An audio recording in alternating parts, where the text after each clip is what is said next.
Sermon 85,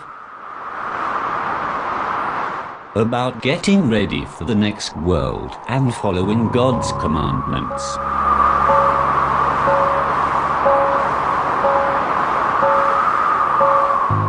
God knows hidden matters and is aware of inner feelings. He encompasses everything, he has control over everything and power over everything. Every one of you should do whatever he has to do during his days of life, before the approach of death, in his leisure before his occupation, and during the breathing of his breath, before it is overtaken by suffocation, should provide for himself and his journey, and should collect provision from his place of halt for his place of stay. So remember God, O people, about what he has asked you in his book to take care of, and about his rights that he has entrusted to you. Verily, God has not created you in vain, nor left you unbridled, nor left you alone in ignorance and gloom. He has defined what you should leave behind, taught you your acts, ordained your death sent down to you. The book explaining everything,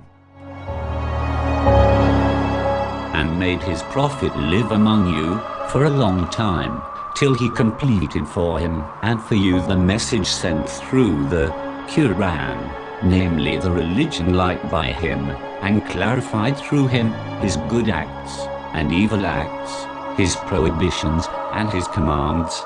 He placed before you his arguments and exhausted his excuses upon you. He put forth to you his promises and warned you of severe retribution.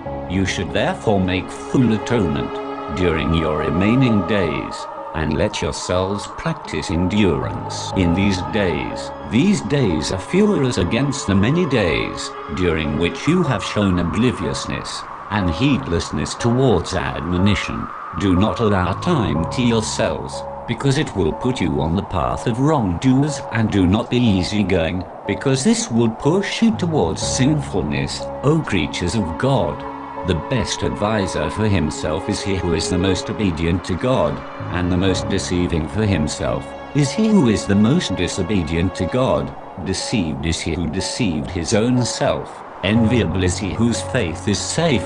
Fortunate is he who takes lesson from others, while unfortunate is he who fell victim to his desires. You should know that even the smallest hypocrisy is like believing in more than one God, and keeping company of people who follow their desires is the key to obliviousness from religion, and is the seat of Satan. Be on your guard against falsehood, because it is contrary to faith.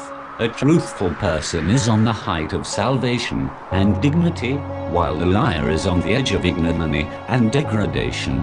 Do not be jealous, because jealousy eats away faith, just as fire eats away dried wood.